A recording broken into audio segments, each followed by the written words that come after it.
First, I would like to call Kostuf. He's already here, so he'll be starting us out. Give a round of applause for Kostuf. So, good evening, everyone. Myself, Kostov from Second Year Mechanical, and I welcome you all to the Idea to Impact workshop that is presented to you by Cynaptics Club. So, have you ever seen, have you ever noticed in a detailed way how the email sorts out the spam and non-spam, or filters out how these messages are spams, these are non-spam, and like when you search through Google, your prompts get auto-completed and you get topics very much related to your prompts. So yes, it's all thanks to AI, the models or the application that are built in. But today, our primary focus will not be that how we are building these ML models or AI applications. Our primary focus will be how are we making these AI models more impactful and much more useful for the users. So indirectly, I want to say we will be going through or uncovering various techniques of deployment of AI models and machine learning applications. So let us begin.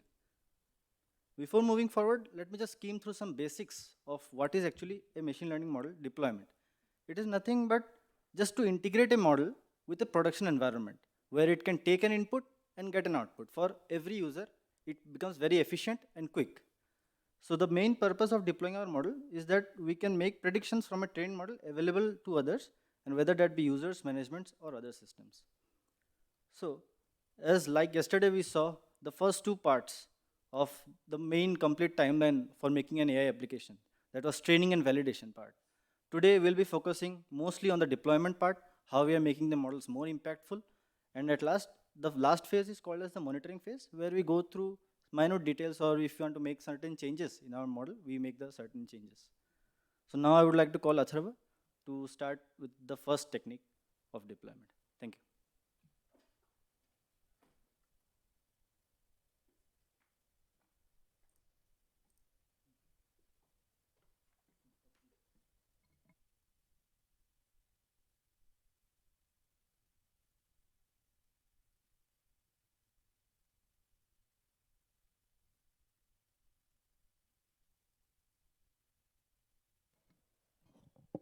Good evening, all.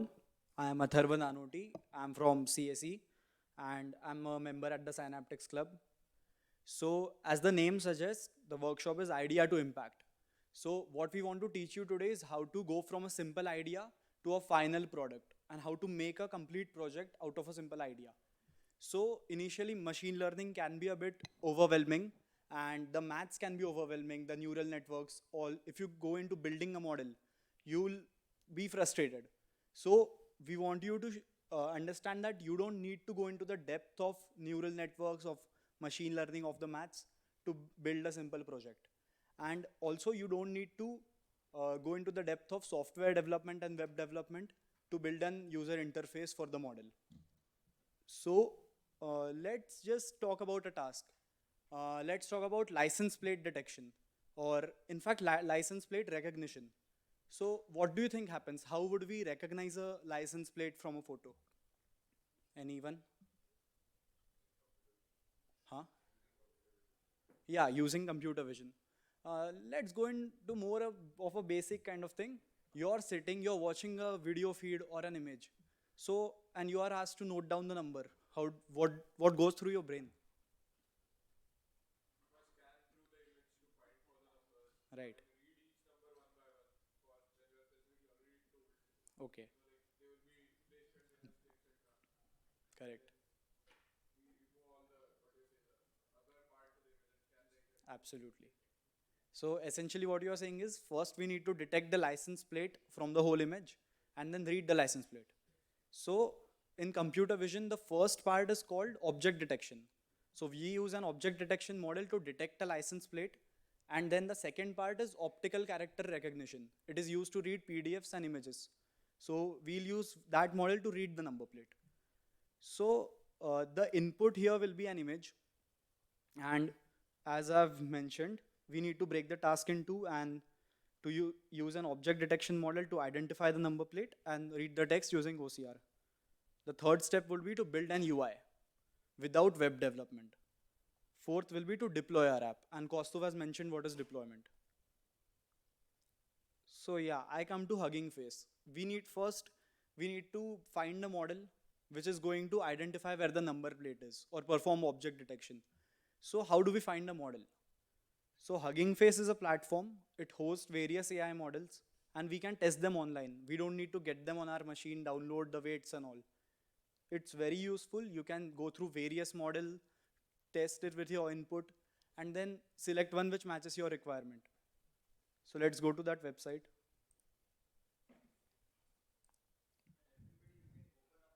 Yeah, I've shared the link.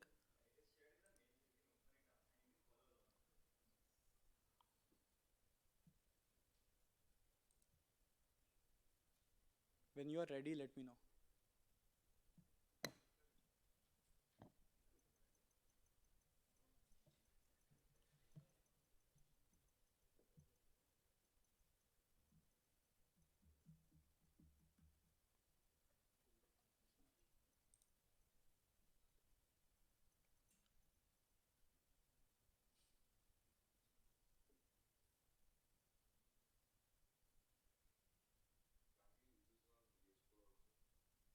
You'll have to download a lot of stuff for that. You'll need. Do you have Python in your machine? And but I'll. You should use Google Colab for ML. It'll be easy for you. That's all. See what it does is it provides a standard built-in environment. Like you won't need to download anything. Okay, yeah.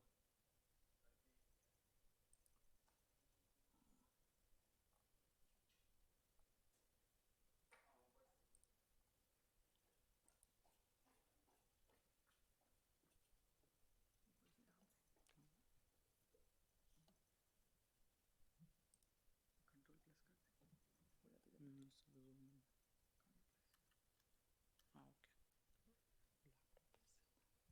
okay. Is it visible now?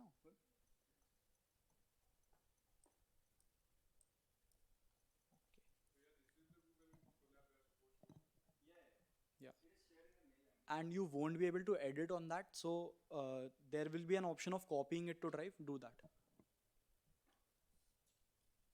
I'll follow along with you. So when you have got the Google Colab open, let me know.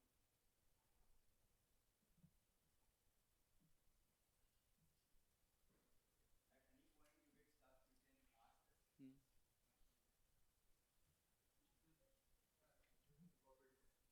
Okay.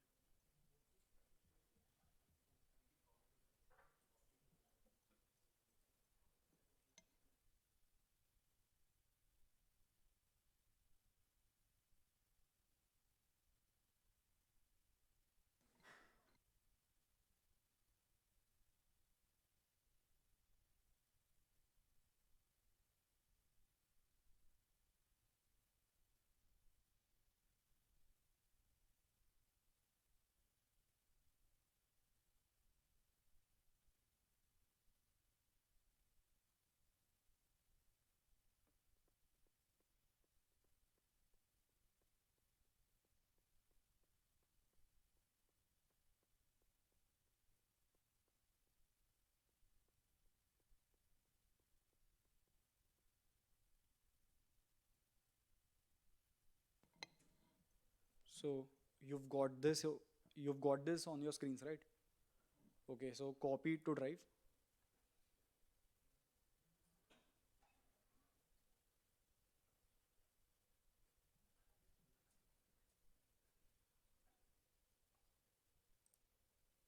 So you're with me now. Okay. So yeah, I was talking about Hugging Face. So as I said earlier, Hugging Face hosts various AI models which we can use directly over there, and we can also get them, but we can check a lot of them without having to download the weights and download the whole files, all that. So let's explore Hugging Face. This is the home page. Let's go into models. I've put the link there, so you also do that. So yeah, on the left side, you can see various tasks which you would want the models for. And just for an example, let's talk about a text to image model. Let's see the one with the most downloads. See, this is the model card. This will have all the details about the model, the evaluation metrics and all that. And on the right side, if it's enabled, then you'll have hosted inference API where you can directly check the output. So give me a prompt here. What kind of image would you like to see? Anyone? Anything? Fire and ice, okay.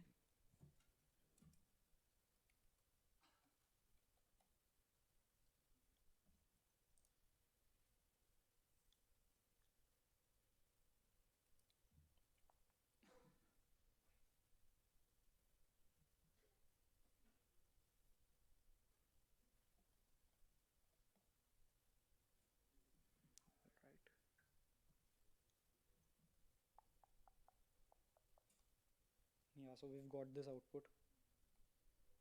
Let's check for another one. Let's see something like dog in space. Something weird.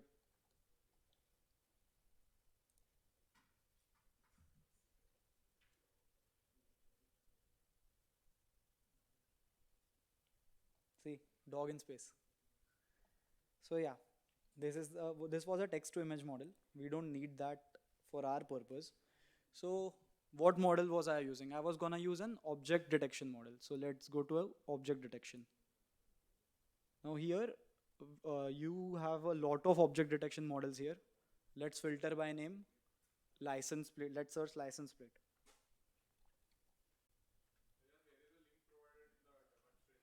Yeah. No, no, no. If you want, you can go directly to the model from that link, but just see how to explore, how to search for a model.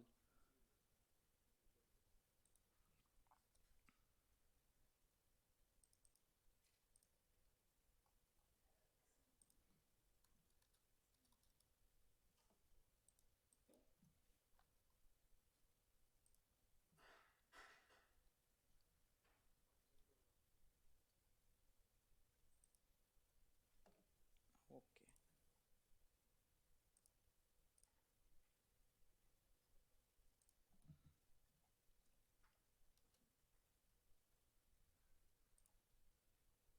So we see these models here in object detection and license plate. So let's see what now you have these options. What are you gonna do? So the best thing is to follow what others are doing. So let's sort these by downloads and then select the one with the most downloads. Okay. And here the hosted inference API has been disabled, so you can't directly check it here. But on the left side, you'll see instructions on how to use the model. You don't need to do it from scratch. I have kind of set it up for you. So these are some installs that we'll need throughout the workshop.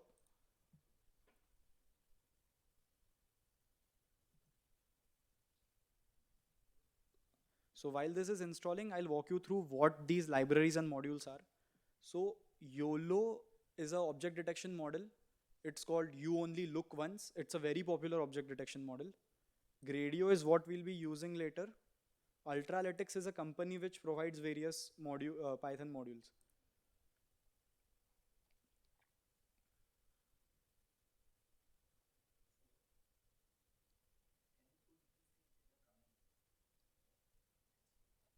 Okay.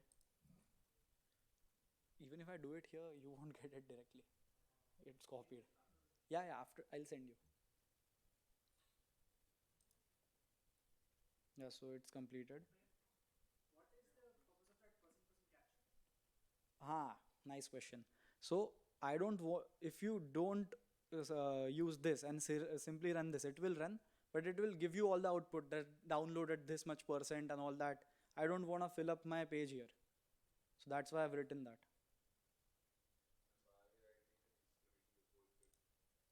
You do that in a Google Colab notebook.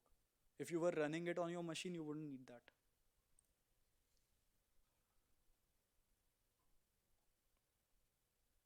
So now, are we done with that? Huh. So let's make the necessary imports. This will be fast.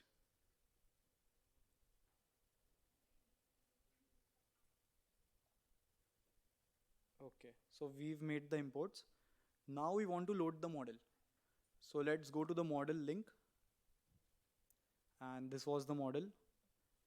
Now on the left side, you see these instructions. We've already installed YOLO. We've already imported YOLO. So let's copy these instructions here. Let's just load the model. I'll be using these later, the results part. We don't need that right now. Let's simply copy this much.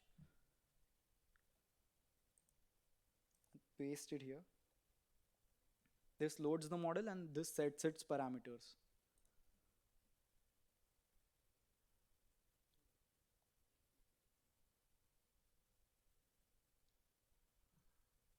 Yeah, it's done.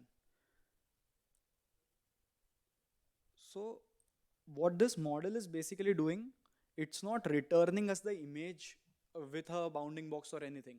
What it's doing is giving us the coordinates of the points where the license plate is being detected. So for our purpose or for visualization, we'll have to create a function which draws a bounding box around those coordinates. And for that, we'll need the pillow library of Python. And I'm not gonna go into the details of that. You can watch the tutorial or refer the documentation of PIL here. And for every model, you'll need something else. So you'll have to refer that later. So I've created this function, which is taking in the predictions and it's drawing a bounding box around the coordinates that the model is giving us.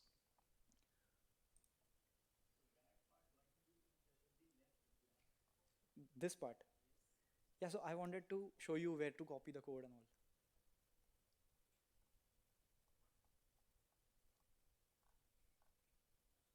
So I've run this as well. And now what do we have? We have an image with the bounding box around the number plate. Now, how do we see that or how do we show that to someone else? Now, I want to show that to you. How am I going to do that? Or I want to show whatever I have done so far. How am I going to do that? I need to create a user interface. But the problem is I don't know web development. So Gradio comes to my rescue. Gradio is used to make an UI for a model. It's very easy, very intuitive, and you don't even need to watch a tutorial or take a course, anything like that. You can refer to the documentation from its official website. So let's go to that website. Yeah, this is Gradio. Let's go to the docs. Yeah. So this is a very simple example given over here. And so we have imported Gradio, then we have defined a function. This is very important. In Gradio, you need to do basically only one thing. You need to create one function that takes in your input and gives the desired output. You have to compile everything, all the model part and all into one function. That is the whole task. Then after that, with just a single line of code, you make the interface. This function gr.interface, this will take in the function, the function that I told you about, the single function which takes an input and gives out output. It takes that function as an argument, then the input format and the output format. This is sufficient to create a very simple UI. So let's go back to our project. Yeah. So as I was talking about, we need to make a single function. I have already done that as you need some PIL knowledge and all for that. So I have already made that function for you. Let's run that. And now we'll be able to display our model on an UI with a single line of code. And the input here is an image. The output is also an image. So let's write the code.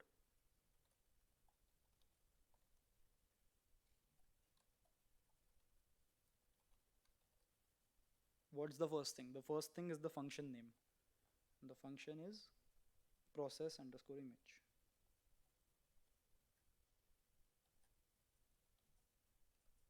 The second was the input format. For image, you use gr.image.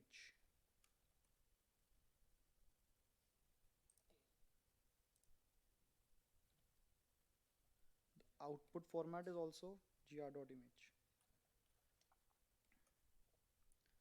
And you can do it with just 3 parameters, but I want to pass another parameter, which are the example images for our user. Okay, sorry, that's a typo. So to get the example images on a Google Colab, do you know how to upload your files? Okay. So let's see how to upload files on a Google Colab. So in this Colab notebook, go to the left. I think it's normally like this. Go to left, then go to this, upload to session storage. I've sent you the Yatharthya has mailed you the images that we need. Get that from your mail.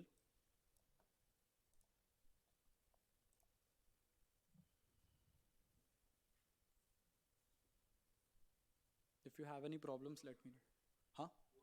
Both of them, yeah.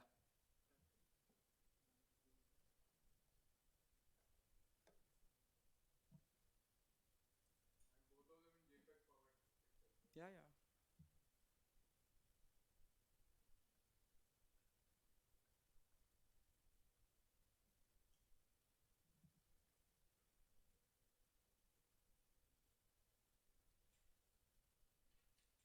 Are you done?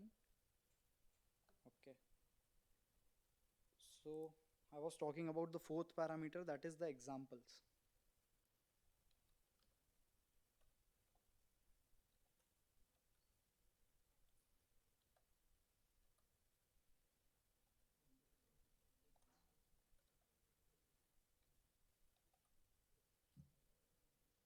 We just need to add this one extra line here.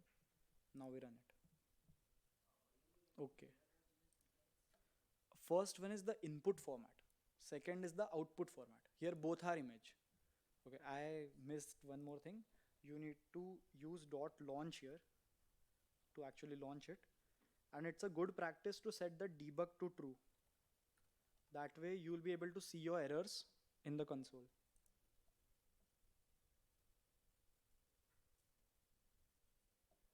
That's running. Yeah, so we get a URL here. You can click on that.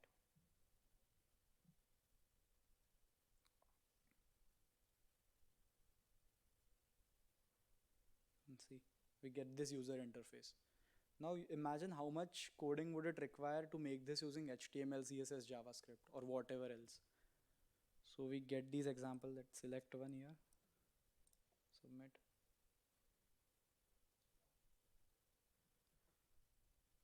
See, it's drawn a bounding box around the license plate. Okay. So debug equal to true. Even if you don't set that, it's not a problem, but you should. It's a good practice. That way you'll, if there is an error, you'll be able to see it here.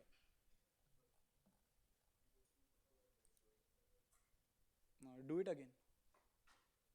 Just do it with the second image or do it again.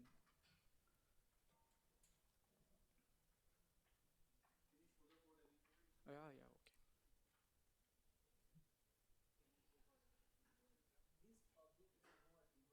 okay. What? Is it just, have you copied this correctly? gr.interface.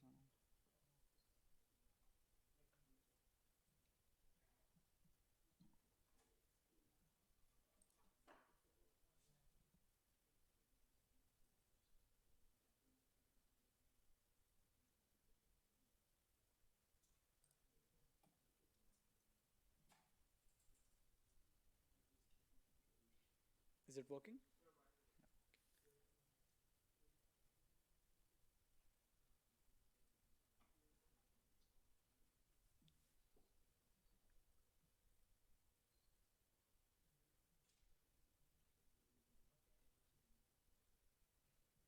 So it's working for all.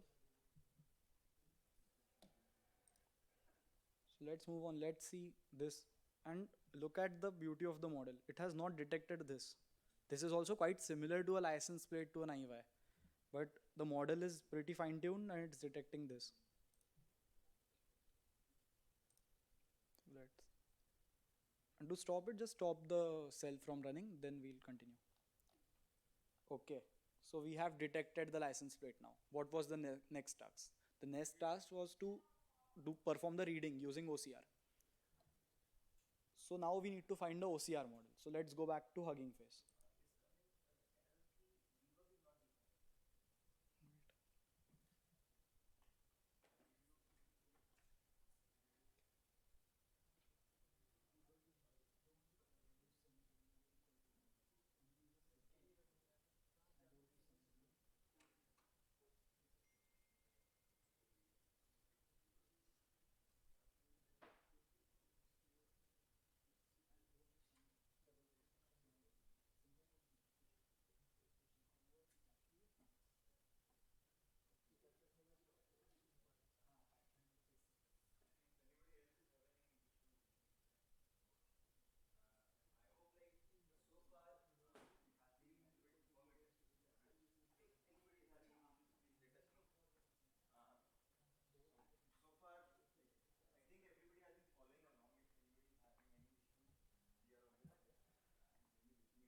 And don't worry about syntax errors and all that. We'll be sending you the complete code file as well.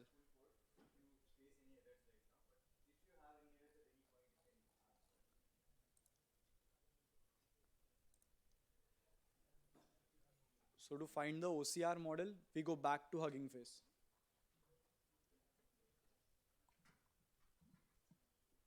Wait, huh?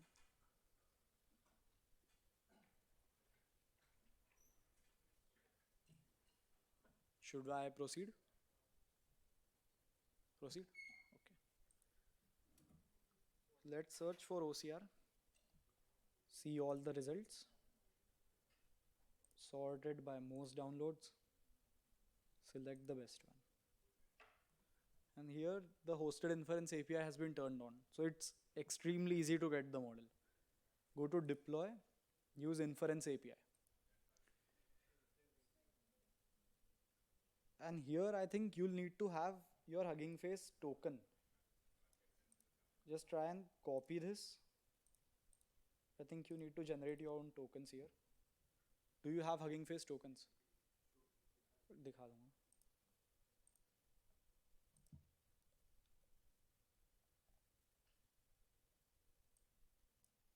Okay. So on Hugging Face, go to your profile.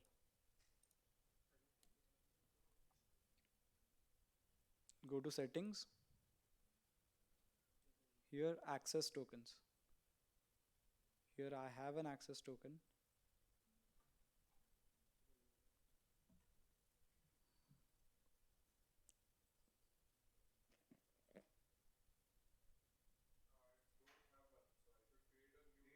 Create a new token. You can name it anything, generate a token. Copy and paste it somewhere on your PC or anywhere for your usage.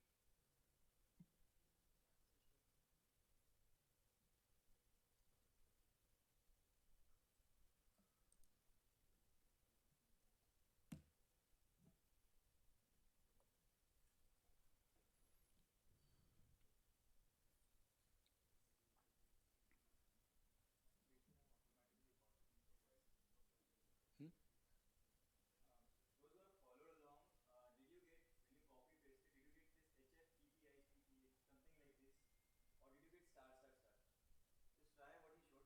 Okay.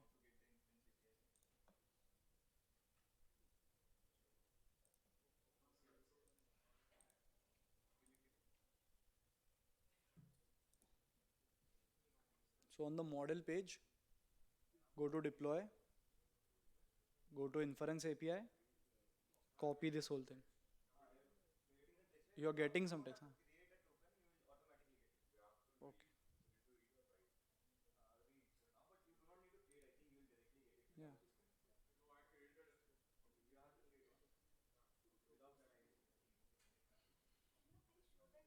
Yeah, okay. The token creation part or this one? Okay. So first, without doing anything about the token, you're on this page, right? Go to deploy, then select inference API. Copy that, paste it here. I think this will be blank on your page. Huh. So is it coming like something like this or just XXXX?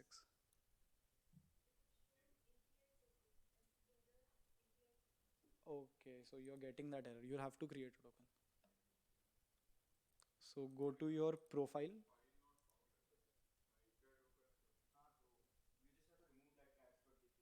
Yeah. This you'll have to remove.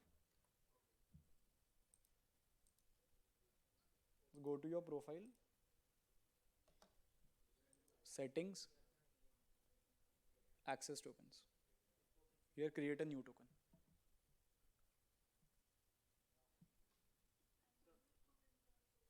Anything, and you can name it anything you want. Yeah, it's a read. That doesn't matter.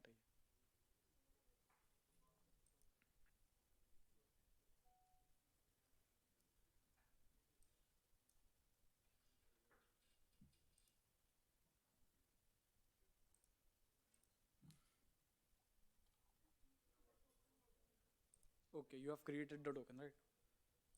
So now go to the model page, deploy, inference API, copy that and paste it. Now it won't come out all star.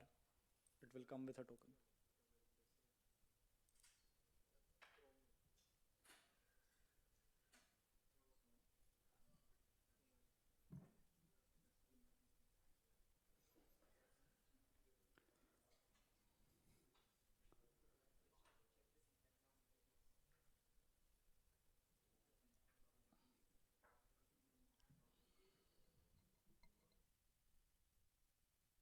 Don't don't copy this line, okay?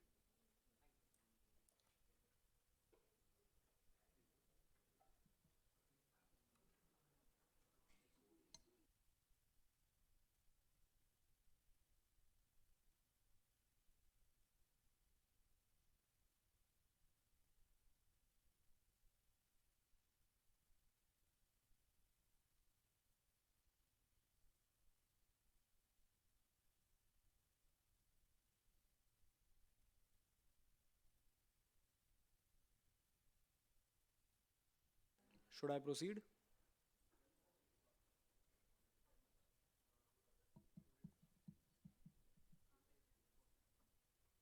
Is everyone done?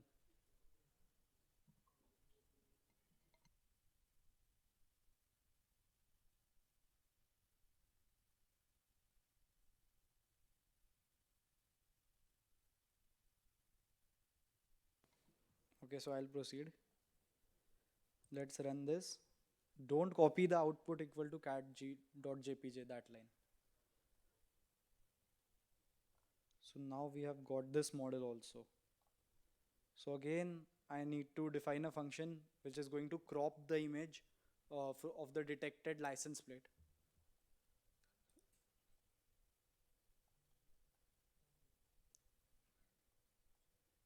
Now, to pass into Gradio, we are creating a single function which will take in image as an input. First crop the license plate, then read the license plate. Just run that.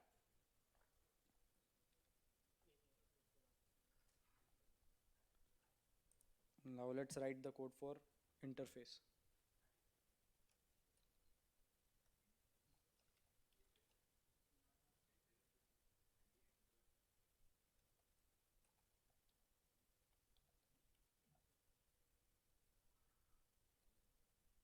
So here the input is an image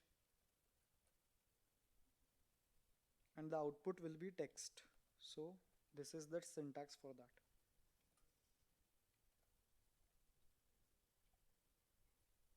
It's outputs. Be careful about that.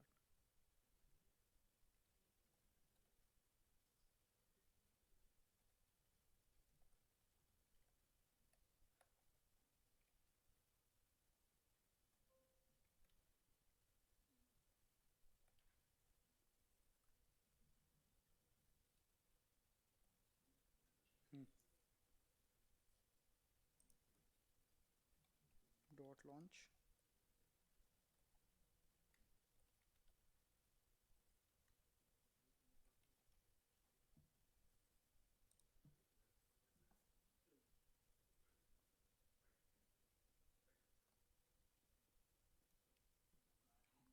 You've got the link.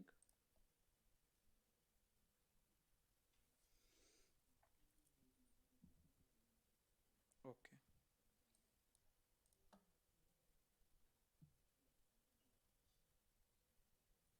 As you can see, it's reading this SF7533. I hope it's working for you as well.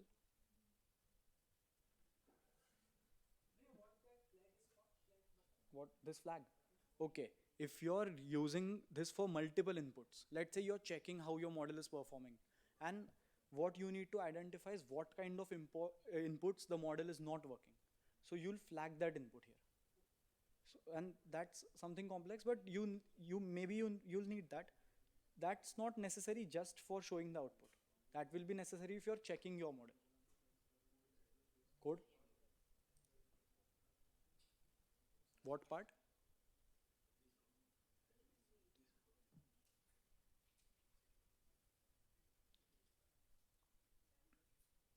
We get the output here as well. Just so you know.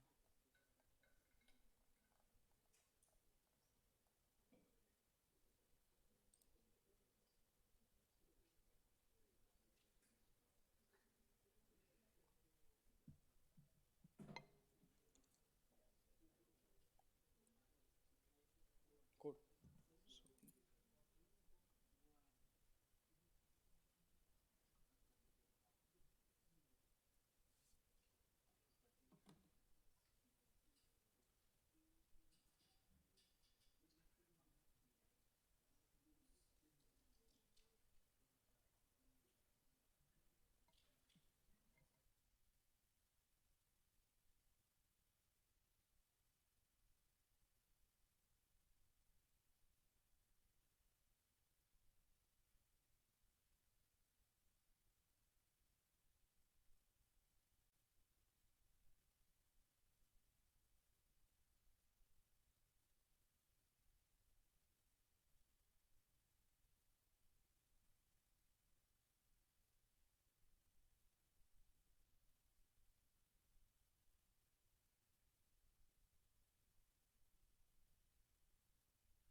So I'll go ahead.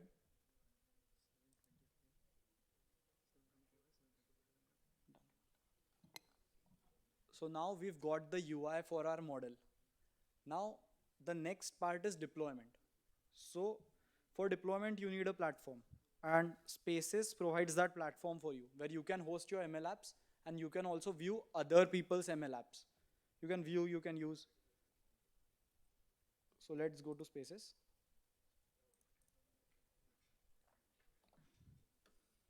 See, you can see all these users apps here. You can also create a new space. So to create a new space, you need to follow just some simple steps. Name your space, choose the license and the visibility, add all the code in a single Python file, upload all the necessary files, uh, and then make a file name requirement.txt containing all the modules and the libraries. So let's do that. Let's create a new space. Name anything. Workshop. Select the first license, then select Gradio. You can change the visibility if you want. I am keeping it as public. Create space. So skip all that part here. Go to this, create the app.py file right in your browser. That's up to you.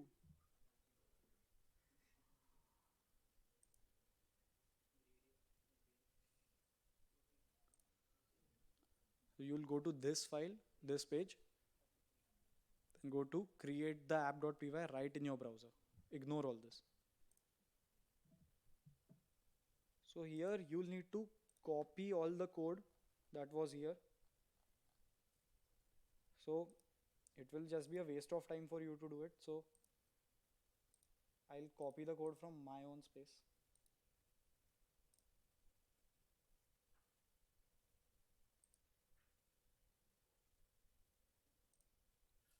This is nothing but all the code that was in Google Colab, all compiled.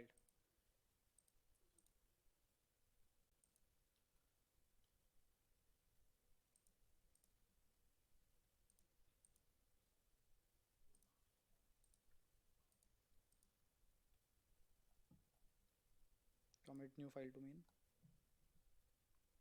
Go back to your main file. Now we have made app.py. We need to make requirements.txt. So from add file, create a new file.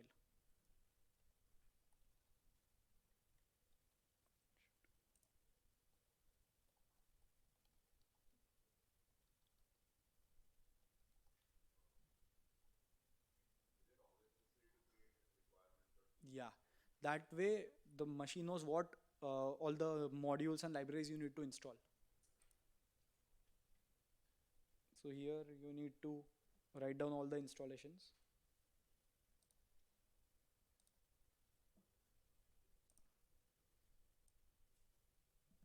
This also you can find in your Google Colab notebook.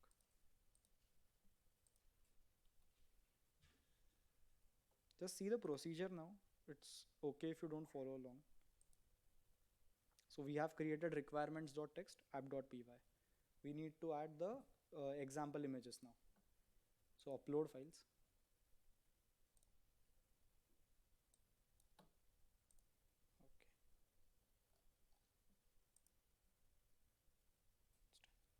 So now this is ready. You can see this is building. So this is going to take some time. So instead of waiting now, let's just see how it looks like. This is how it will look like. And this link, with this link, even you can access my demonstration here. And when you when you deploy your app here, it will be accessible to anyone. You can access anyone's. That's the purpose of this Hugging Face Spaces. You can run this here as well.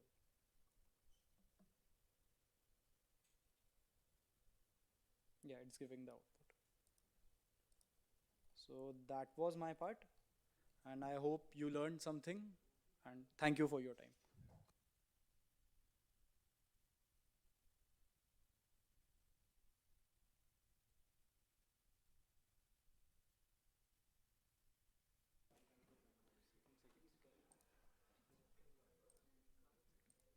Now I'd like to call upon Adish, who's gonna talk about Streamlit and LangChain. Before that, if anybody has any doubts, he's still here. You can ask him. I hope you all followed along. And to actually see his thing, you can again, like, there is a very easy way.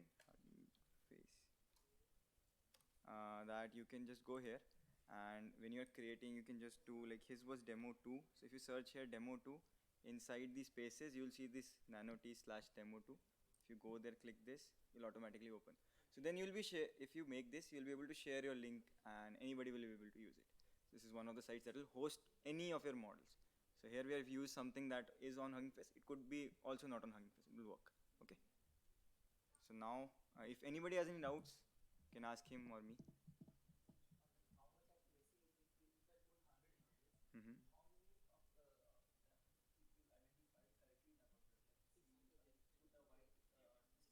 Mm-hmm. Hmm.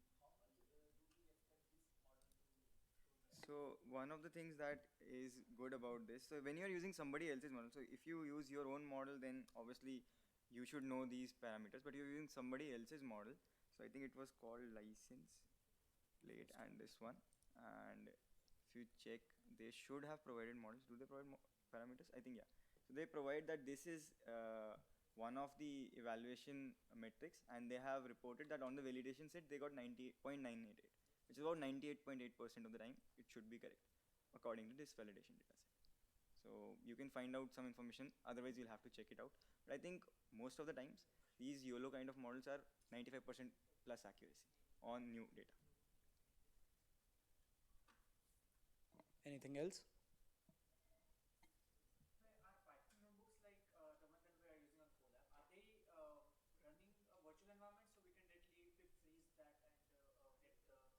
They are running a kernel actually. So a kernel, like operating systems are called kernels. So this is a very a little advanced concept, but it is not a virtual environment, but it is similar to that in a sense. So it's running a new operating system, you could say. It's called a kernel. That is what it's running, and that is how you are able to get that. So if you do pip freeze, I think you should be able to get it. Usually, whenever you are doing it, you run these pip commands in your command line instead of running on there. But if you run pip freeze, you should be able to get it. Okay. Anything else? Okay, then let's continue to Adesh.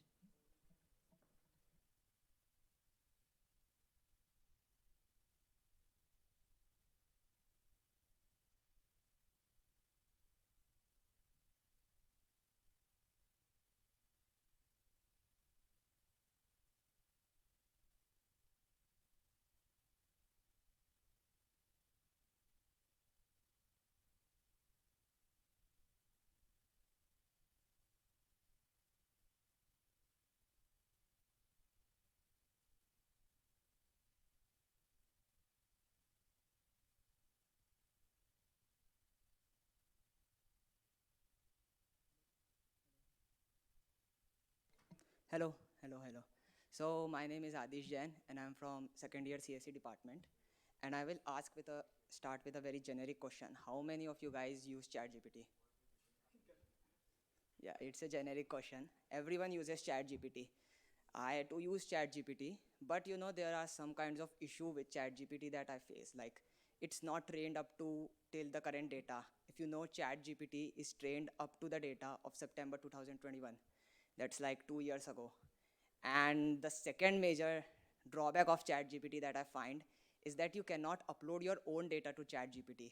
It was pre-trained with some previous data from different multiple sources, and then it's giving you spitting out facts, information to millions of users. Now, even with these limitations, ChatGPT is so powerful. Like, of course, all of our life have become easier with ChatGPT. So how can we actually fix this? And we can actually fix this with help of LangChain. So what LangChain is? LangChain is actually a Python library which help us to integrate these LLMs with our own code. You can use these LLMs virtually using API in our own code. And how cool is that? Like you can build your own models and a lot of stuffs with LLM. And we are going to do a hands-on building one of the coolest thing, like you can input your own document and then ask question about it. But before all of that, I'm going to tell you a bit more about LangChain, because straight jumping on hands-on, everything will go above your head. So let's start. So LangChain is like an open source framework Python library, and it's built in Python and JavaScript. So the basic what LangChain does is that it is a bridge between these LLMs and our own code. We can use these LLMs in our own code. And this is not what LangChain is limited to. There are a bunch of different modules in LangChain which help us to do a huge amount of tasks. Now, there are a lot of libraries in LangChain, modules in LangChain, and I'm not going to go all over them, but I'm going to give you a basic understanding of some of the modules that are present in LangChain, which we are also going to use. So first of all, as you can see, first of all, we are talking about LLM wrappers. Now, how many of you are aware of LLMs?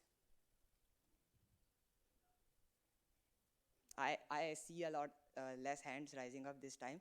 So LLMs are large language models. The GPT which you all use, the GPT 3. Which we are using the free tier. I use the free tier. I don't know about you guys.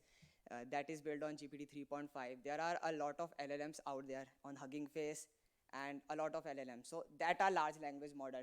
To summarize it, large language model are like a very dense neural network with a lots of layer, lots of nodes, lots of parameter. So it can learn complex pattern for anything. You can train it on large data set and it can learn pattern on anything. They are super powerful.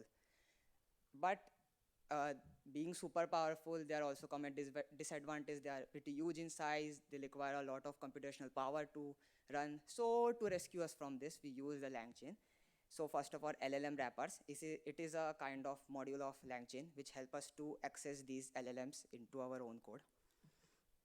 The next is the prompt templates, because of course you will be giving some prompt to the LLMs you are importing in your Google Colab, Python, anywhere you want. So these are kind of templates kind of thing, so that you can easily give it prompt. The next thing is indexes that are used for data retrieval from different sources and just like that. Basically, it's used for data retrievals. Now here comes the chain. That is like the one of the biggest and most important part of LangChain, because we don't do operations like in one go. I'm just putting a thing in LLM and it's spitting out the results. There requires a lot of processing of the data, some steps. It needs to be broken into chunks or a lot of things. So we need chains now. Chains are like kind of create a pipeline. There are certified steps, set of instruction that will be followed in a particular order. And you input your data from one side and it will perform all the steps, step by step, and give you the result output. So that's what chain do, creating a pipeline. Now, as one of the big thing I discussed about LangChain was that it cannot use internet because it was trained till data 2021. It cannot also use internet. Now, even ChatGPT is so powerful. Internet also hosts a lot of useful things, but it's just too dispersed. So for fixing this issue, LangChain have a module that is known as agents, and these agents actually allow us to use APIs, external websites into our own code, giving the large language model the power of internet, and that would be pretty cool. So I'm going to do a hands-on. We are going to build the document parser app, which is going to you input a document and then you can ask questions about that. So I want all of you to go to the GitHub repository that Yatharth Bhaiya sent.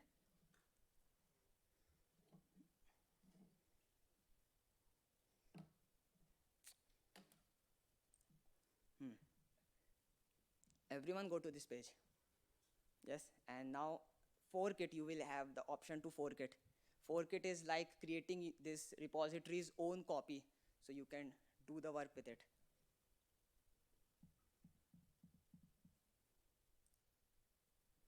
Everyone done the fork, or shall I do it? Like click on the fork, and then you will get this repository name. You can choose what repository name you can want, or just let it be, and then create a fork. Okay. I cannot create the fork myself because I myself done. Any problem?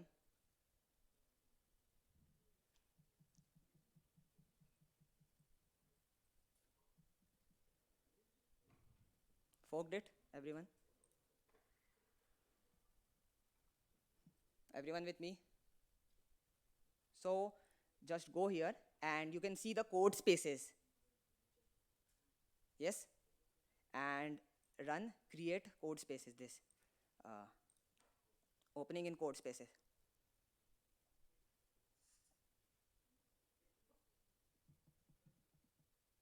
It might take some time.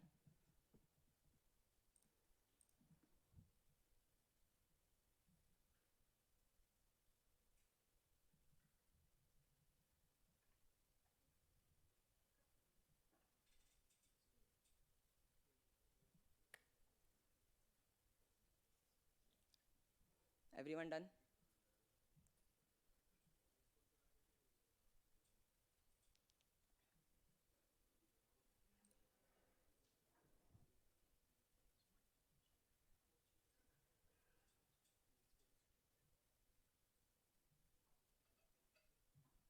Shall we move forward? Everyone done? So you can see this interface like VS Code, but it is actually not VS Code. It is running on GitHub. It is kind of a virtual machine that is running and of Linux type. So it's pretty cool. We are going to work here. So first of all, I would like to, you can here see some files here, and app.py, requirement.txt. Yes, and you can also have this thing. Just let it run.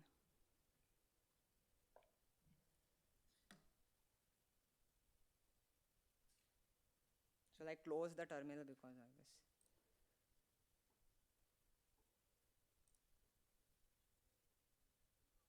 Open a new terminal, like from here, go to this, and from terminal, new terminal.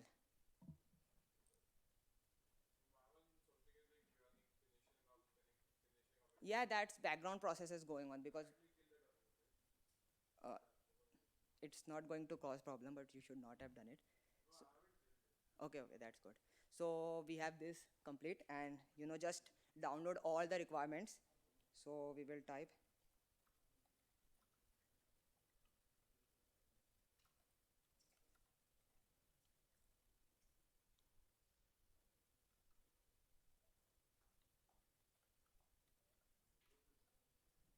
Everyone just write this command because it will enable us to download all the library that is present in the requirement.txt file. I have specified a lots of library which will be required for this project. And we are using sudo here because it's running on a Linux environment. If we were running on a Windows environment, we could just directly use pip. So yeah.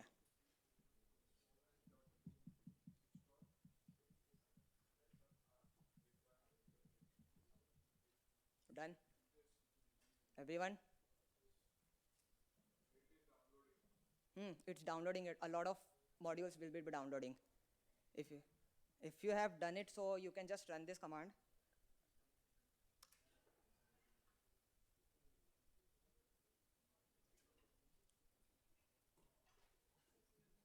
So as you can see, all the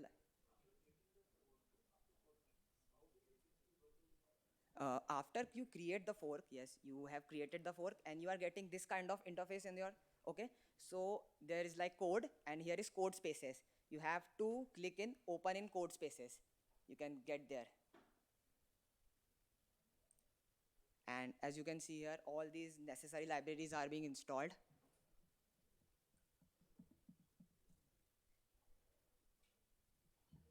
You can also open the text requirements.txt file if you are curious about what libraries we are installing.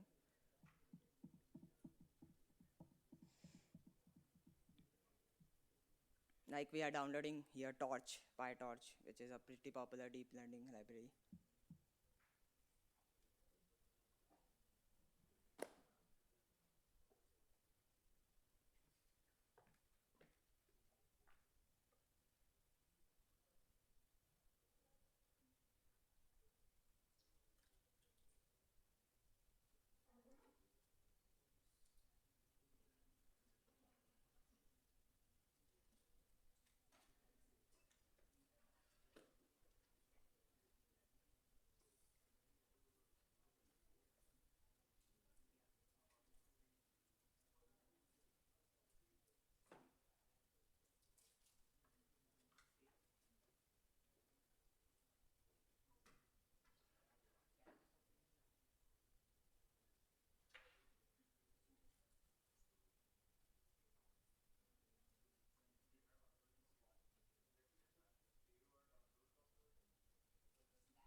I guess the libraries are getting installed. Nobody is getting any problem. Any problem? So let all the libraries be run. And up till then, we are going to open this N file. Now this N file plays a very crucial role in making our app, because as you can see here, I have two API keys. One is OpenAI API keys, and second is Hugging Face API token. Now OpenAI API keys are paid, so we cannot use that, but we can definitely use the Hugging Face. So if you still don't know, like Athar said, but you still don't know, so we can go to Hugging Face.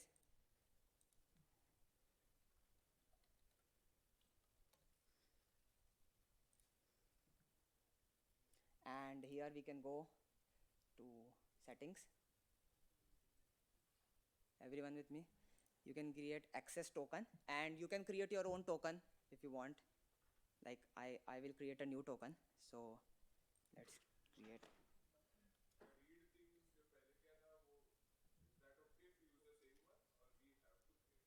Yes, because the file which you are forked and the token that is, it's mine. Now a lot of people will be doing it, so I guess that will not work. So it's better you create your own token. It's free of cost. So like, Previous one. Yes, you can use the previous one. There is no harm in it. But I will create a new one so everyone knows.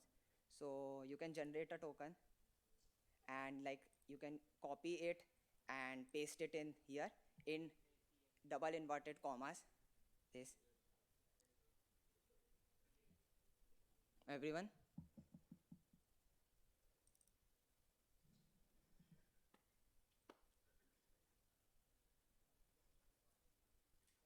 Everyone done? Hmm? This n file you have seen, .env file.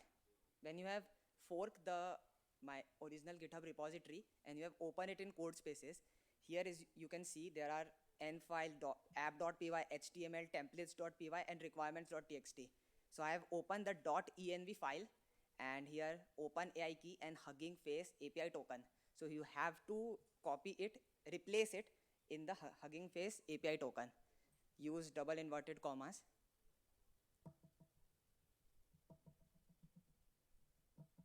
Done.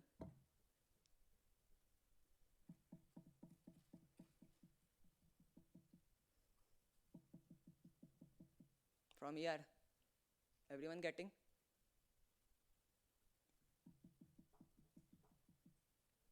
So I guess all you have done, you have changed the token keys, and let's move on to the main application.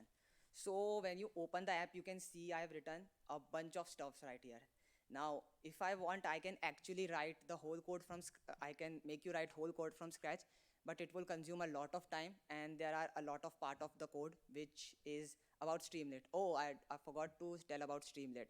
So as Atharv said, he does not like web development, and I also do not like web development. Yeah, I'm just learning web development, but it's just so frustrating. You have to deal with CSS, HTML, and all that tag stupid things. So for us machine learning enthusiasts, uh, I guess no one do web development here.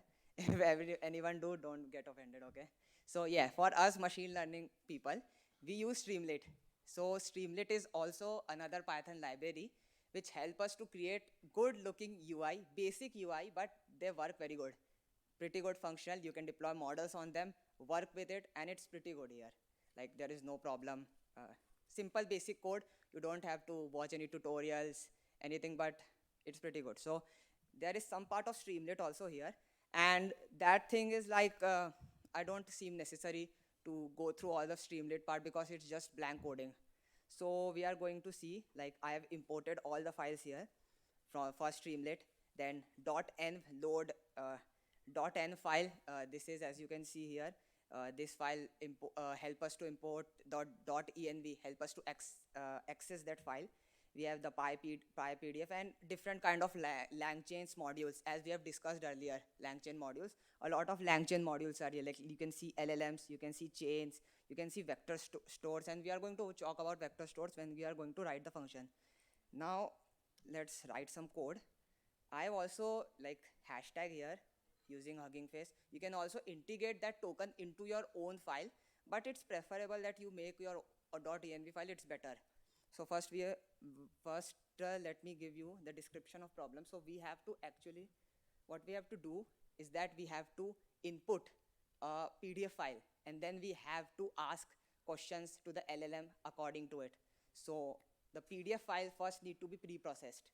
We cannot directly put the PDF into the LLMs and expect to get results like we ask any question. So first of all, we are going to write one function, which is, you all can code along me.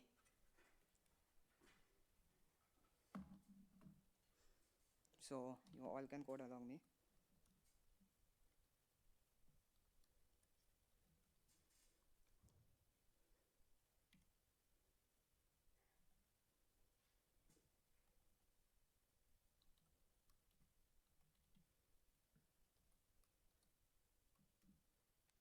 How many of you guys are known with Python, learned Python? Python, you basics. Okay, so you know about the functions and all of this thing, na? Okay, if anyone is new to Python, don't get intimidated by it. We are just writing functions like in C++, and that's all. So first we are going to write We are going to create an empty string here and name it text.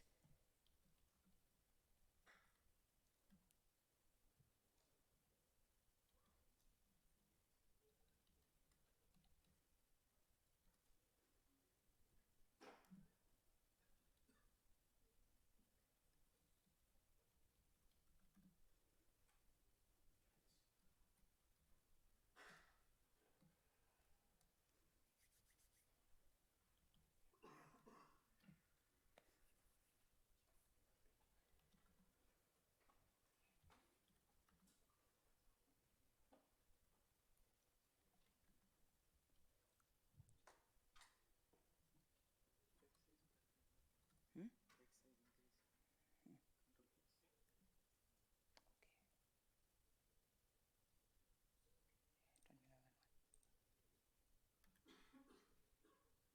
Clear na? Visible. The people in the back, can you see it? Is it okay? Okay.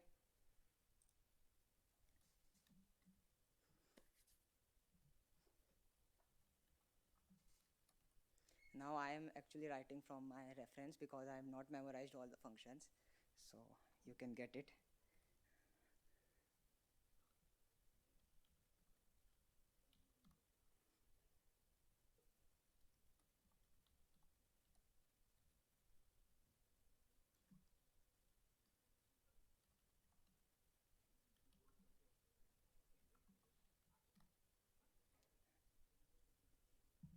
When everyone done, just say me. So this function is like just the basic function. It is iterating through all the pages of the PDF and actually gathering up all the text and storing it into a single string. Like we have declared the text string earlier, and then we are running a for loop for iterating over all the pages of PDF and another for loop for iterating over all the words in the for. So we are actually converting our PDF into a long string of words, okay? So it will return text. Now you can see here, yes, that thing is up to the Streamlit. Okay, so when we will create the interface, we can add some functionality in the Streamlit, like upload documents. That thing is done by Streamlit. Okay, so that is done by. Yeah, you can see here, like most of you people are getting this warning kind of message. So just install it. It's asking for Python, so you can just install it. There's no harm in it. Now let's try the next function, which is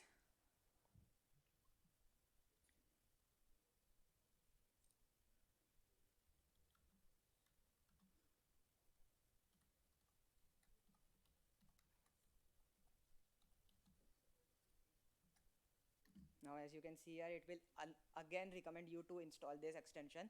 Just install it because we are running it on a virtual machine, so hence.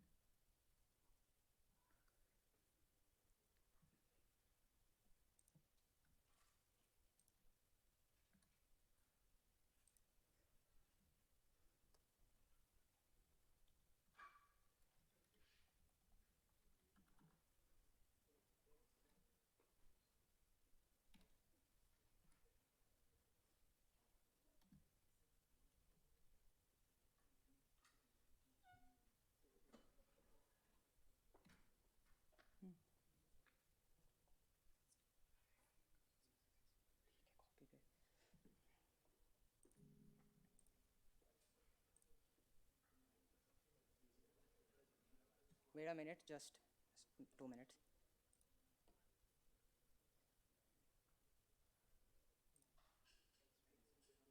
Because like I am writing on a keyboard and it's kind of difficult for me, so I'm just copy pasting the functions, and you can write it. You can, if you want to follow along with me, you can follow along with it. I'll give you some time.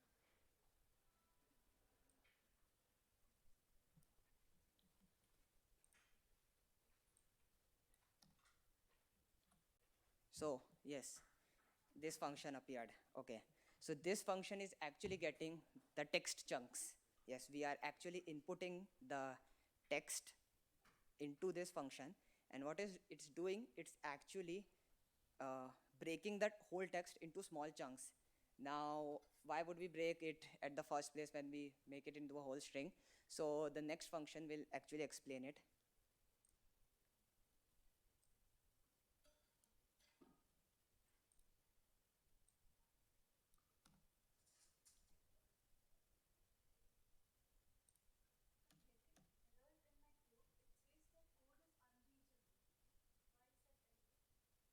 Code is unreachable. You are not able to open this file.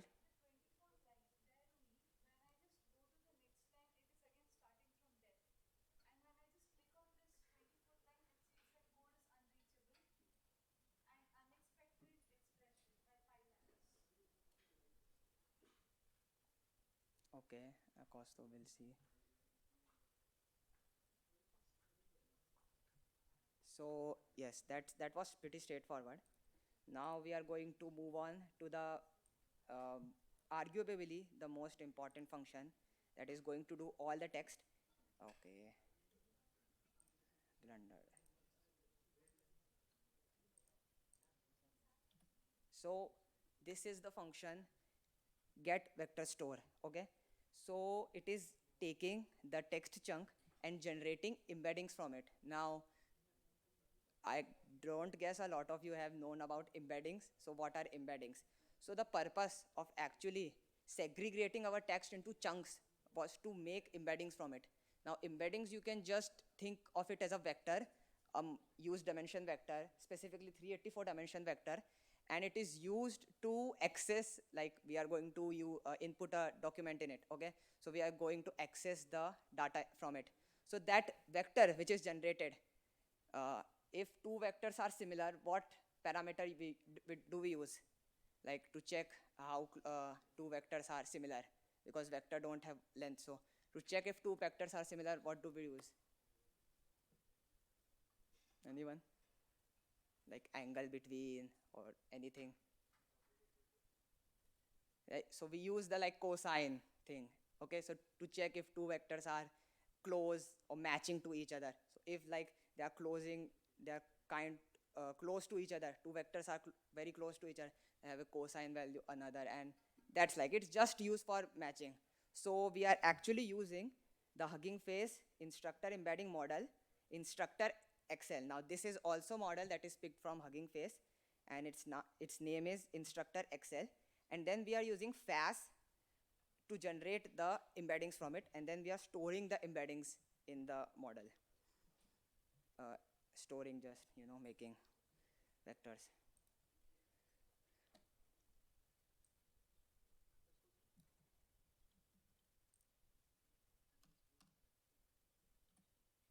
Now you can write. I will wait.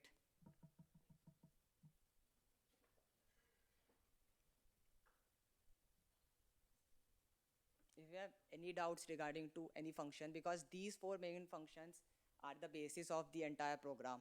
Any doubt about it, just ask me. Yes. This get vector stores. So the function get vector store does a very important thing. So as you can see, we have inputted the PDF. We have converted all the text into PDF into a single string. Okay. Then we input that single string into the next function, and then we get the small chunks of it. And then what we are doing is that we are actually converting each chunk into vectors. Now the main purpose we use vectors is that we need to match it. So you will give a query about the document. It will be converted into a vector, and it also have a vector store, the vectors about the document. So it will check this vector and this vector, which vector have the closest similarity. The moment it finds the vectors with the closest similarity, it is going to input that particular segment of text, and that will be your answer. That's how this thing works. Okay?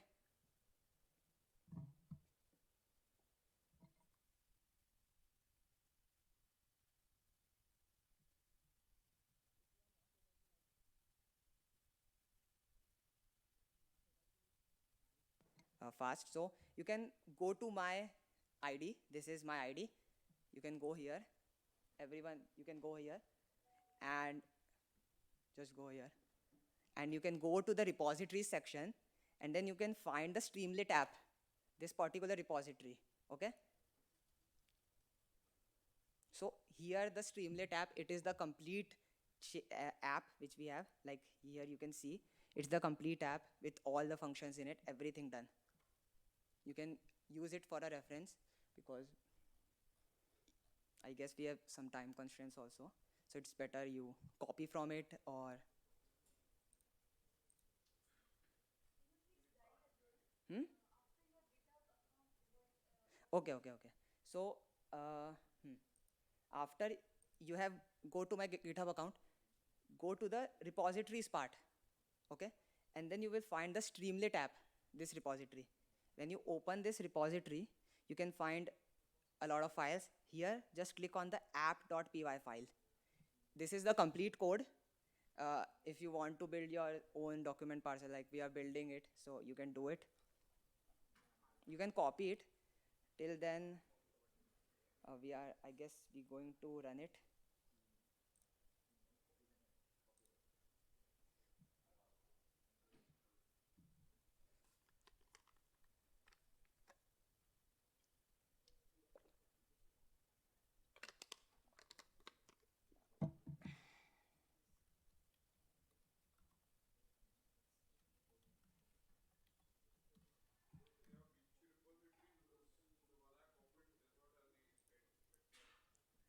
You went to my profile, okay? Then repositories. Okay, just go to the Streamlit app repository. Now, if you guys have like copied the code and build your application, you just have to write this. Okay, let me open the interface.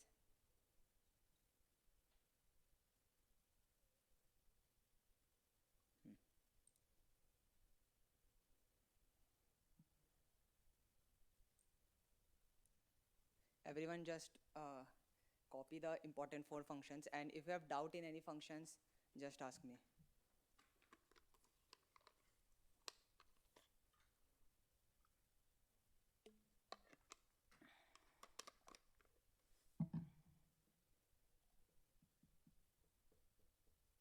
So some information. Here you can see in the get conversation chain, I am actually declaring a variable LLM, and I'm using repo ID Google Flan T5XXL. This is one of the LLM that is made by Google, and it's double XL in size. That model is really powerful, and it's like really large in size also. You can go to Hugging Face and you can search this model, and you can go to the version thing and you can find it how much big is it, and it's really powerful model. So we are using the power of that model in our own code.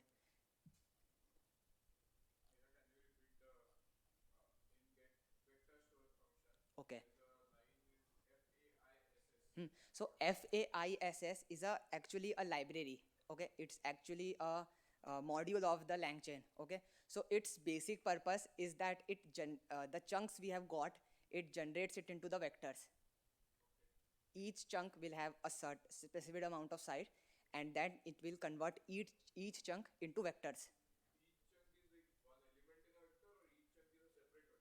You have the text string, you convert the text string into chunks. Each chunk have certain amount of characters in a string, okay? Then you transfer, or you can put all the text chunk into this vector function, okay? Each chunk that you will get from all the chunks, like let's say we have 100 chunks, we have one chunk will convert it into one vector, another chunk will get converted into another vector, okay? And then it will match the angle between it. If you have done it, so you can write this particular command, streamlit run app.py.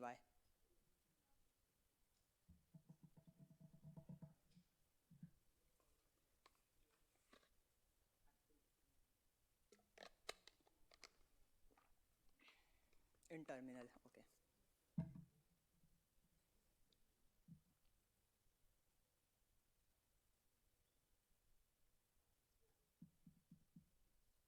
Everyone done? Here, streamlit run app.py. Everyone done? Okay. So if you run the app, you will be redirected to a tab, and here is what the UI of Streamlit looks. Now, as you can see, it's much better than Gradio, and it also requires like a bit more code than Gradio, but all over it's pretty good.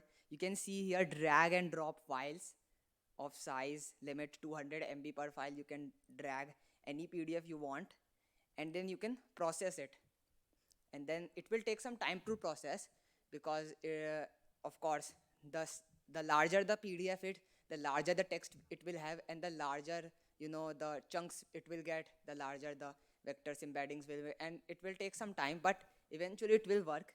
You can get this thing and you can try it on your own. I guess you guys are learning MA 105, so you have Thomas calculus in your syllabus. Yes, so I guess try it it with Thomas calculus. It will take quite a time processing for Thomas calculus because that's a thick 1000 page book, but it will work because we are using pretty robust model in it. So I will like to end my portion here, and I will invite Kostov to explain Fast API. Before that, if anyone have doubts in any kind of thing, what is, if you don't understand what Streamlit is, some workflow of LangChain and anything, you can just ask me. Run it.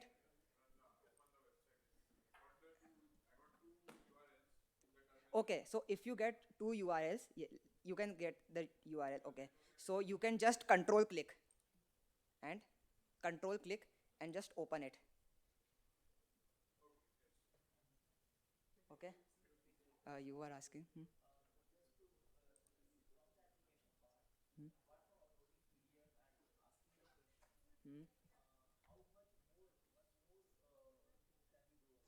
See, what we are using in it is a LLM. Okay, so LLM are models of high versatility. They can be used for pretty much everything because they have a lots of neural networks. They can learn any pattern about it. Okay, so we are using it for text because we are matching the text, we are getting answers from it. You can use LLMs for a lot of different purposes. You can use it for image recognition and a lot of purposes. These LLMs are pretty versatile, so they can be in a lot of things. That's why we are using the LLM. We are not using a specified kind of model which will only do its work, because if we use the specified kind of model, did it work pretty good here, but if we do anything with else, it will just crash here. So that's what I'm saying.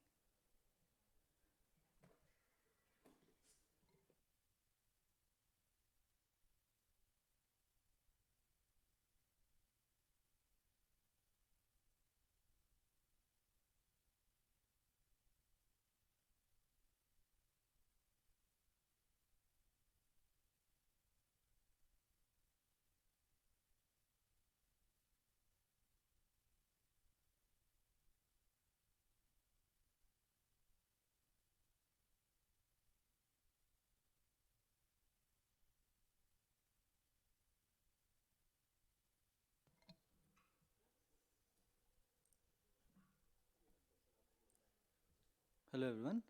So let me continue from where I left.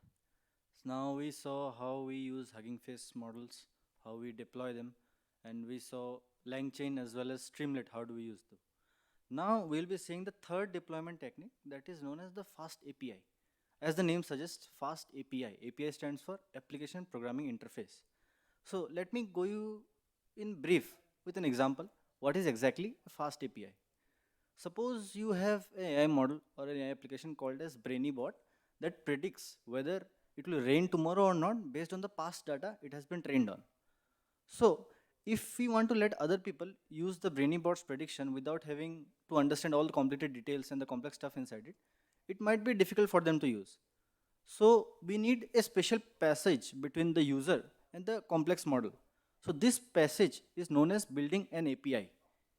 So this fast API is what that serves like a super fast chef of our project of BrainyBot, which helps us to create this special window, and it makes sure that BrainyBot's interface is quick and efficient so that people don't have to wait too long to get their answers. This is what actually is fast API. Now let us go just a brief implementation. How do we do it by a fast API? Now I want you all to go to the GitHub repo I have shared through mail. It's better if you fork it, it will be quick.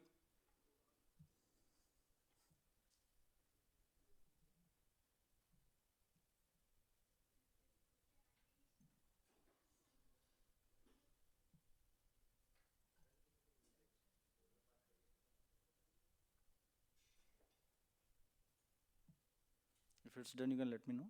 It's done. You forked it. Now open it in code spaces.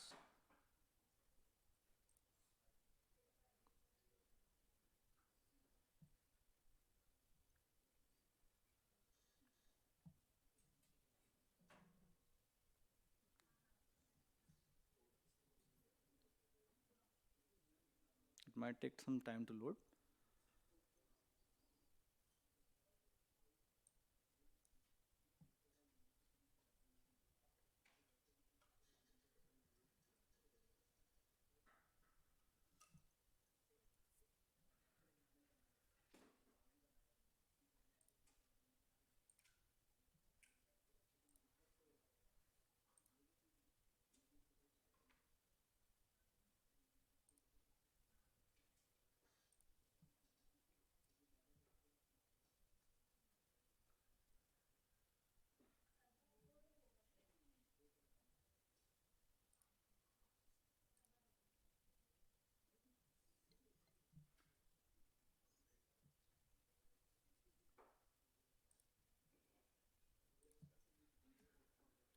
Huh? Sorry? Huh.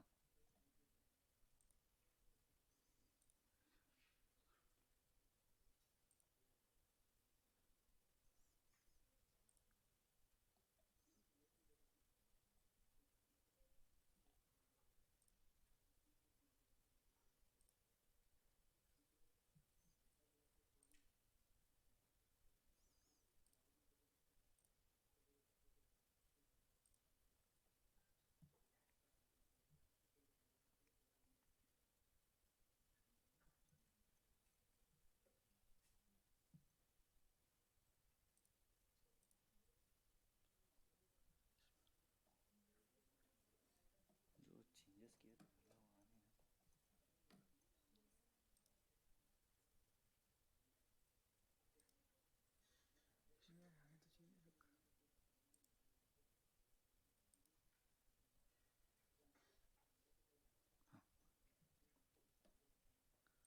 Yeah. So just open the basic.py folder. Yes. So at first we'll start by importing the basic libraries. As you can see here, the fast API and the UVCon. Fast API is the work which will be creating our application through it, and UVCon is the server via which we'll be hosting our fast API application. So we'll be first required to install the requirements. That is, it will be better if you code along with me. First we'll be doing pip install fast API.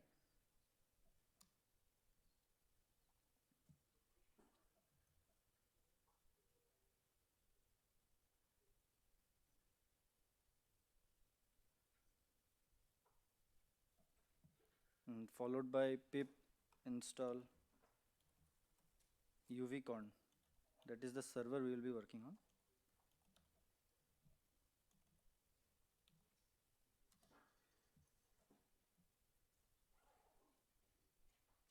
And at last, we will be doing pip install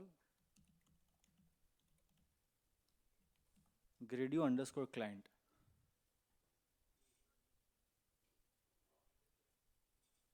Is it visible to all?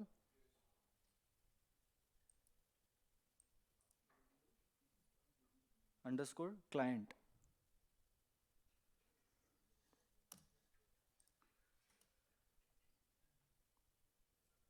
Yes. All the three necessaries are installed. Pip install gradio, gradio underscore client.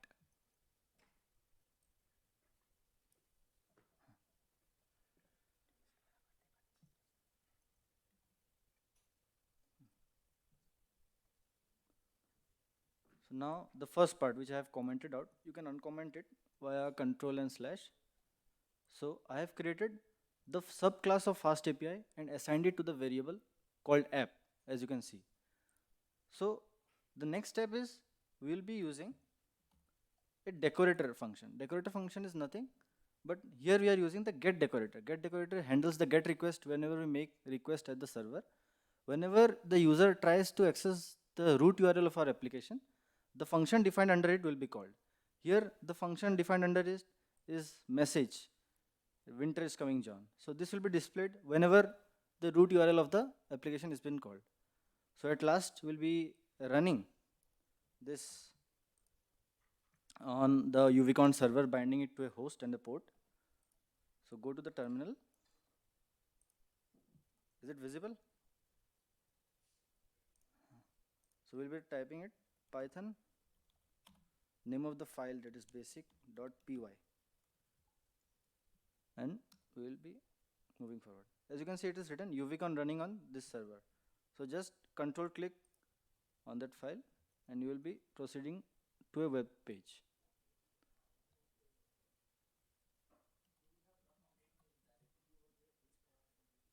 Sorry?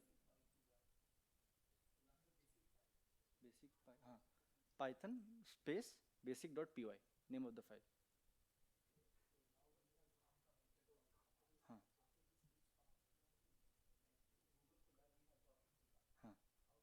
Huh. Go to terminal. So terminal is below. You have to write there Python space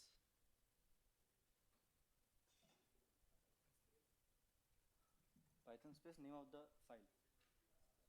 Your web page is open with a dictionary key value pair. The winter is coming. Yes. So it shows that the server is fine and working. So this is how we implement a basic fast API application.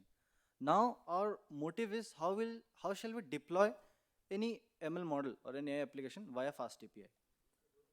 So now let us come to main.01 py.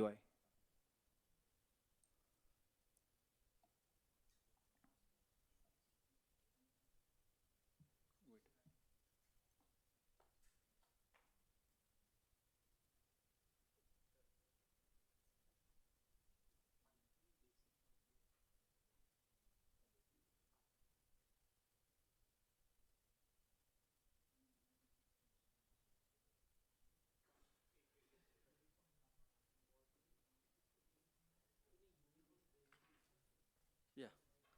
So now the main motive is we will be working or deploying the Hugging Face text to image model via fast API.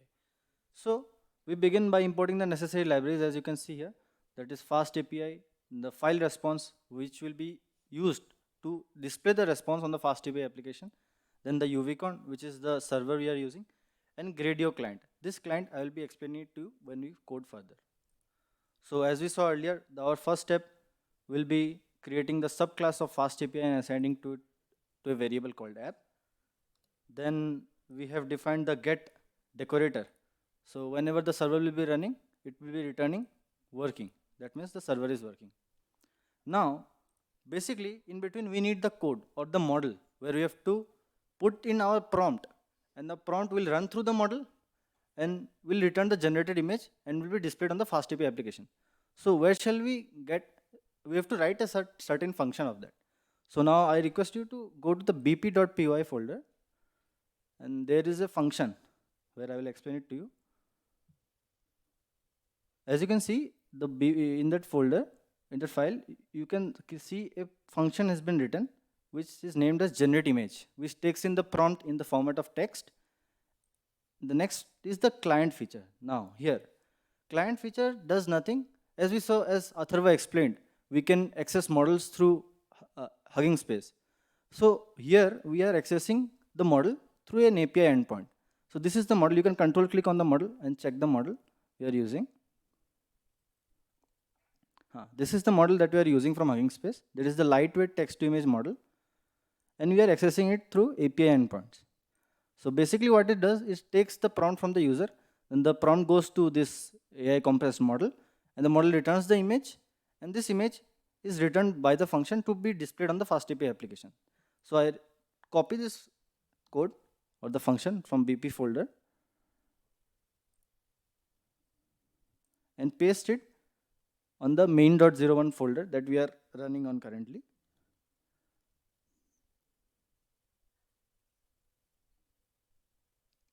So this function basically is the main AI model we are using. We can input any other AI model. We can use image to image or text to text or any other model in place of this, and we can use it at our use. So then, as we saw earlier, we use the get operator, which handles get requests on the UPS UVCon server. At last comes the main part, that is the post request decorator. This decorator handles all the post requests that is made on the web server, on the UVCon server. So whenever this post request has been made on the web server, the function which is defined under it, this generate image, is called. So this generate image takes in the prompt as text, and this entire function which you have defined earlier, which where we take in the prompt and we get the image back, is called. So basically, it returns file response of the image that has been brought back by the AI model. So this will give us the fast API application.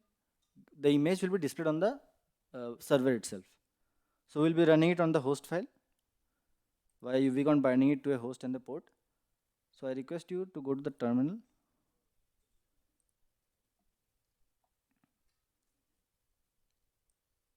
And in the terminal, we have to write the same thing we wrote earlier, Python main underscore 01.py, the name of the file.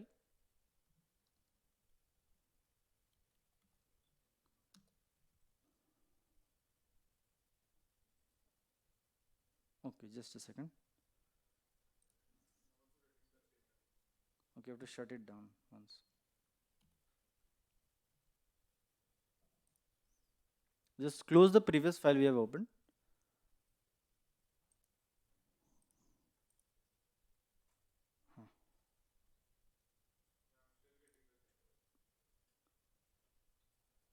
Wait a second.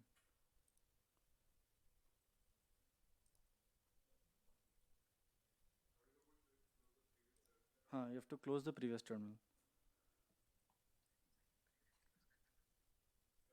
The new terminal. You can delete this. You have to indirectly have to kill the terminal. Then you write again python.main.py, and now you will be seeing UVCon is running on this host. And you can see it's working. Means the server is up and running. So now go to the URL and type /docs.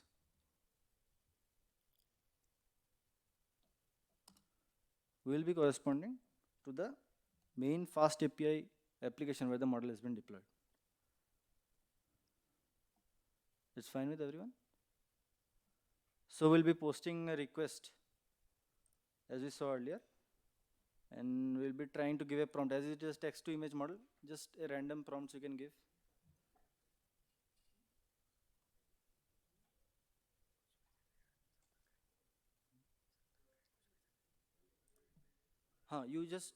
You went and clicked on the URL and write it docs/docs.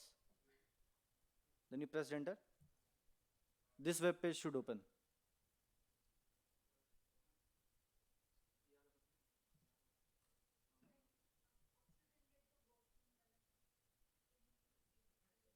Actually, what happens whenever we try to access the root URL of our application, the function that has been defined under get operator, as we discussed earlier, that the function returns working, means whatever I can write there. Like earlier we saw winter is coming, John. Now we saw working. Working means it shows that the function is running on that, application is running on that web server. So here, after seeing that the web server is running, we'll go and in the URL and type /docs, and this application will be prompted to. URL will be getting it on the terminal itself. Wait a second.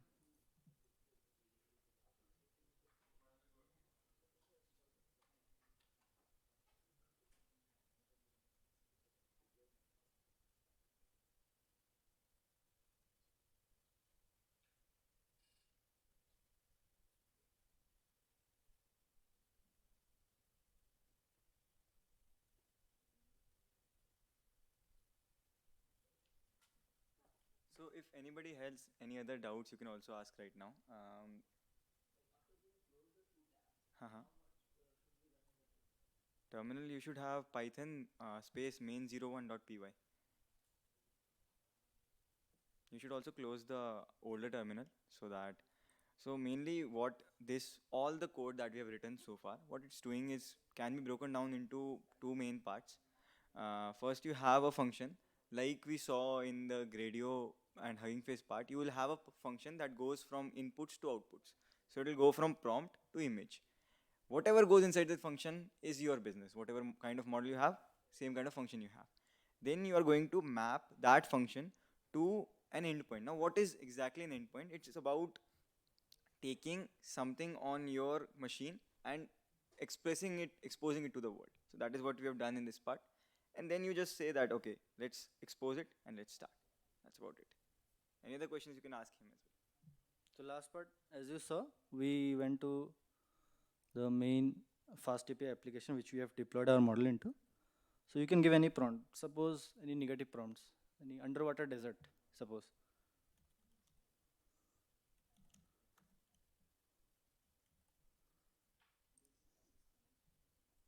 It might take a couple of seconds. Here, it somewhat looks like a desert underwater. So you can use any adult model also, like you can use image to text, or like as he showed, license plate detection also can be used here. Any other model which you can incorporate here in this main function which you have used, this generate image function. In place of this function, you can use any other function and put any other model and you can deploy it easily. So if you have any doubts regarding this, you can ask.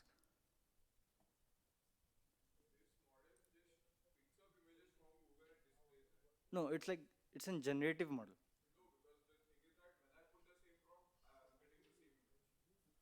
It's already pre-stored. No, nothing like that. It could be that it is very similar, but it is generating on the fly most of the time. So try something else out. The thing is, could be somebody has done that prompt and put it up there. I don't think it should be the exact same. It does not take anything from Google. It generates it on the fly. Suppose another prompt, let us try. A frozen volcano.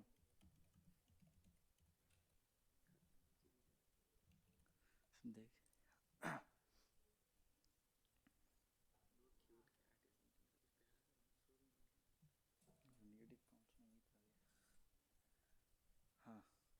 So it's somehow, it's the same, I guess. Similar. Mostly as it generates,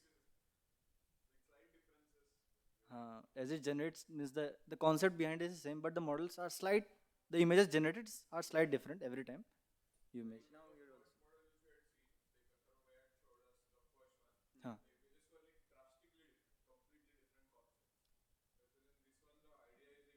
Huh. It depends on the model, right?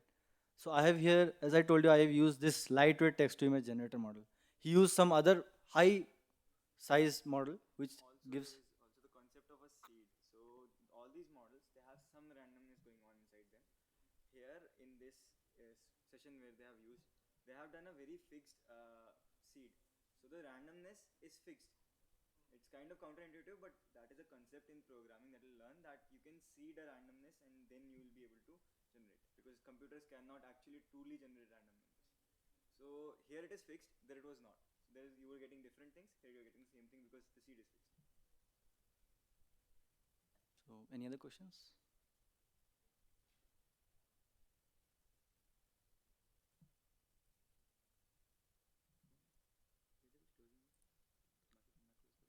So yeah, thank you all for listening and giving your time. So there are many more other deployment techniques. So these were just a few. You can try out and search through Google many other techniques and learn by yourself. So thank you for much. Okay, so I hope you guys liked the workshop.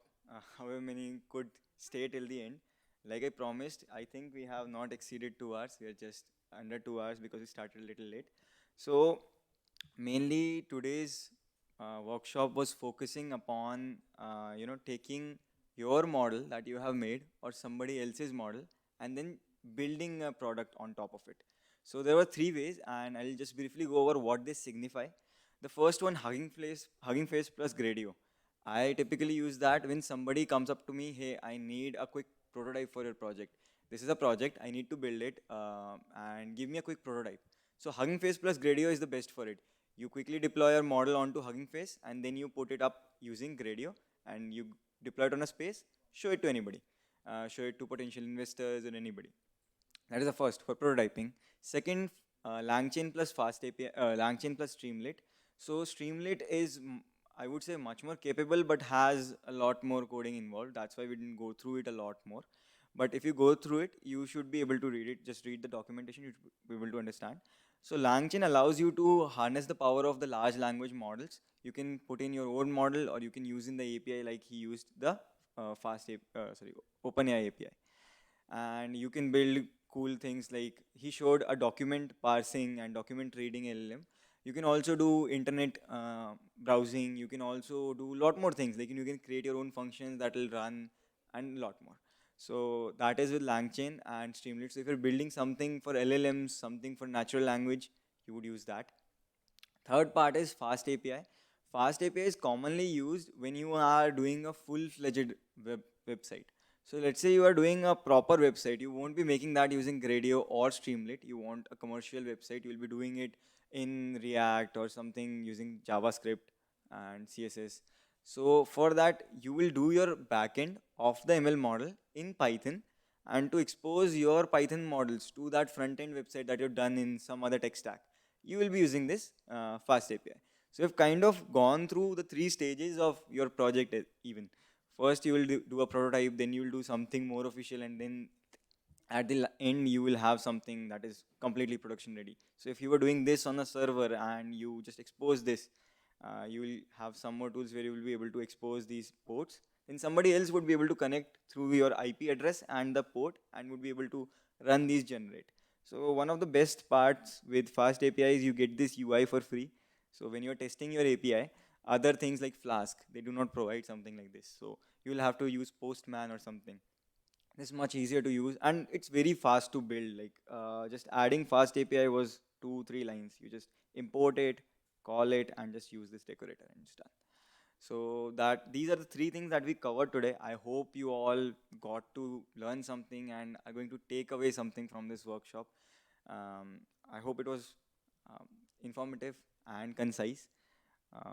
So before I leave you guys, I want to say that it takes quite a bit of effort from these guys who have prepared the workshop. So a small round of applause for them would be necessary.